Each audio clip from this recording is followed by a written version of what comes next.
샬롬, 오늘은 7월 2일 목요일 아침입니다. 오늘도 하나님의 아들 예수 그리스도의 복음을 알게 해주신 주님을 인하여 감사와 영광을 올려드립니다. 오늘 하루를 통하여 예수 그리스도의 복음의 능력과 역사를 경험하는 복된 날이 되시기를 원합니다. 먼저 찬송가 한 곡을 부르겠습니다. 새 찬송가 292장 하나님은 외아들을.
오늘 합심기도 제목은 첫째, 오늘도 나의 삶 속에서 예수 그리스도의 복음의 능력과 은혜를 맛보게 해달라고, 두 번째는 우리 공동체 지체들을 영육간에 강건하게 해달라고, 오늘은 특별히 스테파니 자매님 가정을 위하여 기도하겠습니다. 마지막으로 코로나 바이러스를 잡아주시고 7월 한 달 가정과 교회와 나라를 지켜주셔서 승리하는 그런 복된 7월달이 되게 해달라고 합심으로 기도하겠습니다.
오늘 함께 묵상할 말씀은 마가복음 1장 1절로 20절 말씀입니다. 1절 하나님의 아들 예수 그리스도의 복음의 시작이라. 선지자 이사야의 글에 보라 내가 내 사자를 네 앞에 보내노니 그가 내 길을 준비하리라. 광야에 외치는 자의 소리가 있어 이르되 너희는 주의 길을 준비하라. 그의 오실 길을 곧게 하라. 기록된 것과 같이 세례 요한이 광야에 이르러 죄사함을 받게 하는 회개의 세례를 전파하니 온 유대 지방과 예루살렘 사람이 다 나아가 자기 죄를 자복하고 요단강에서 그에게 세례를 받더라. 요한은 낙타털 옷을 입고 허리에 가죽띠를 띠고 메뚜기와 석청을 먹더라.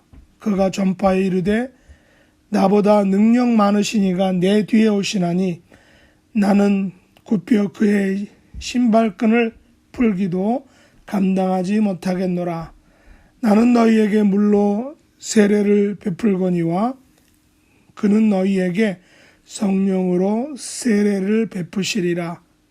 그때 예수께서 갈릴리 나사렛으로부터 와서 요단 강에서 요한에게 세례를 받으시고 곧 물에서 올라오실새 하늘이 갈라짐과 성령이 비둘기같이 자기에게 내려오심을 보시더니 하늘로부터 소리가 나기를 너는 내 사랑하는 아들이라 내가 너를 기뻐하노라 하시니라.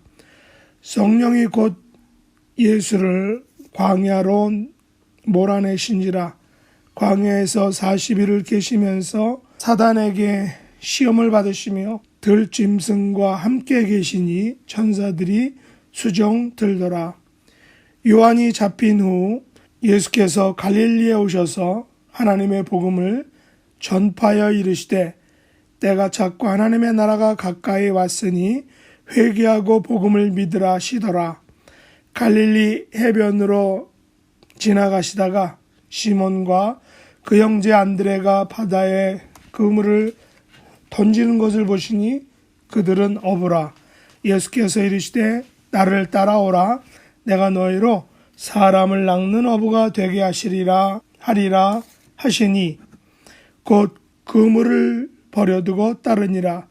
조금 더 가시다가 세베대의 아들 야고보와 그 형제 요한을 보시니 그들도 배에 있어 그물을 깁는데 곧 부르시니 그 아버지 세베대를 품꾼들과 함께 배에 버려두고 예수를 따라가니라. 아멘.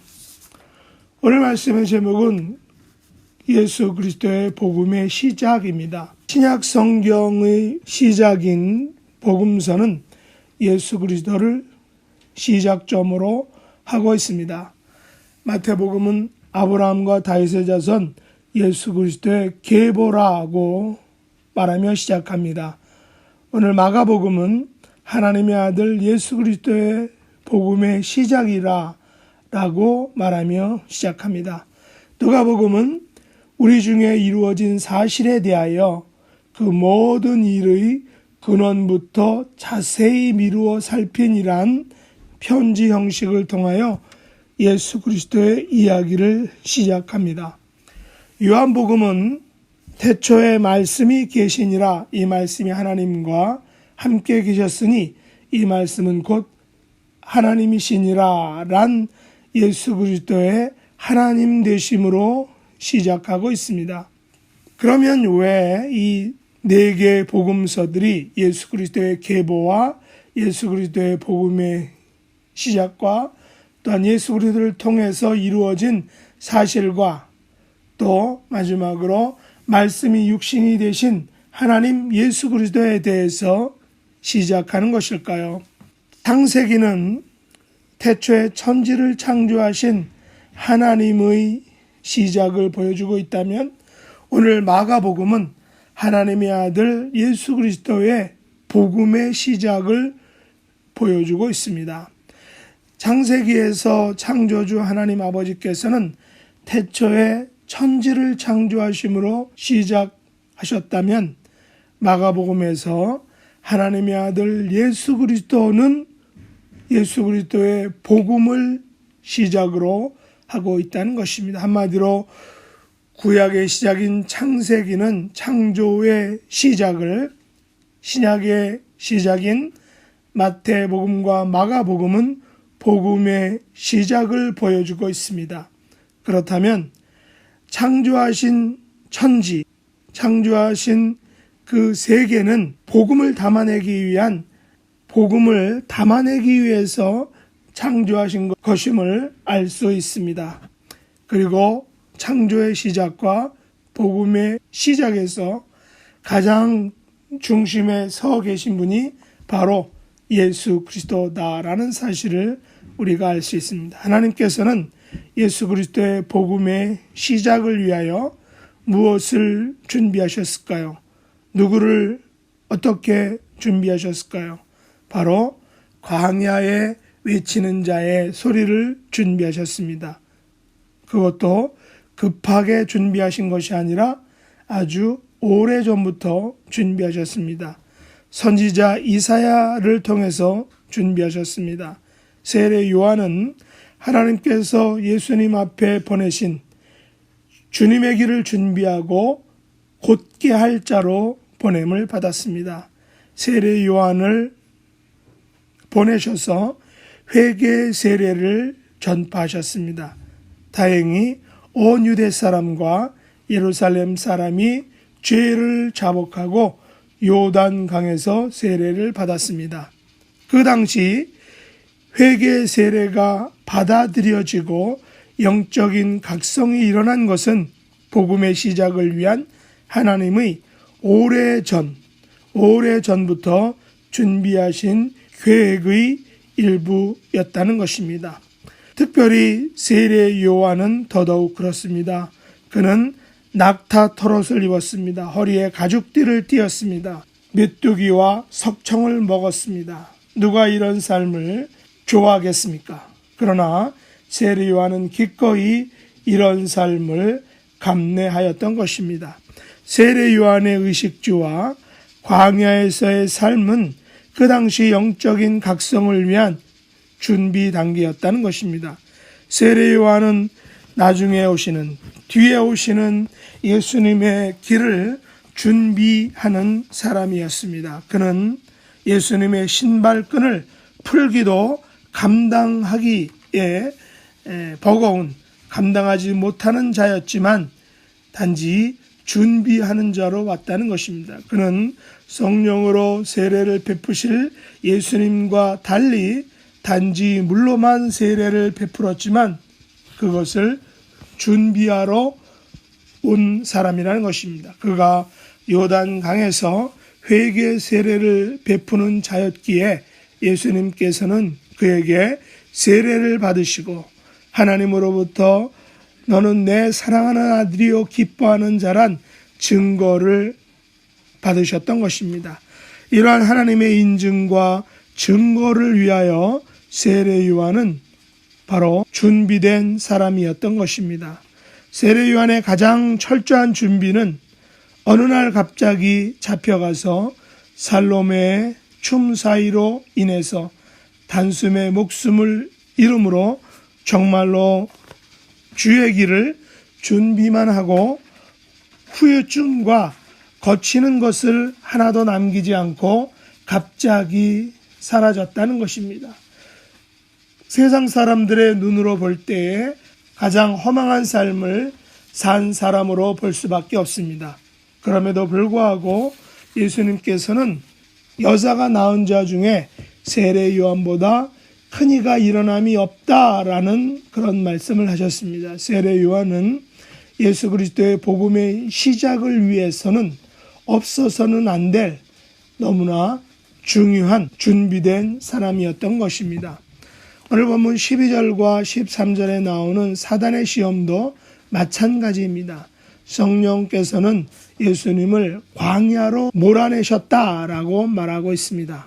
40일간의 광야 시험을 위해서였습니다. 40일간의 광야 시험을 통하여 예수님께서는 복음의 시작을 위한 준비를 하셨던 것입니다. 특별히 본문에는 없지만 예수님께서는 사단의 3가지 시험을 받으시는데 그 3가지 시험에 대해 모두 말씀으로 물리치신 것은 복음의 시작에 있어서 말씀의 능력과 역사가 얼마나 중요하고 필요한 것인지를 우리에게 친히 알려주신 것입니다.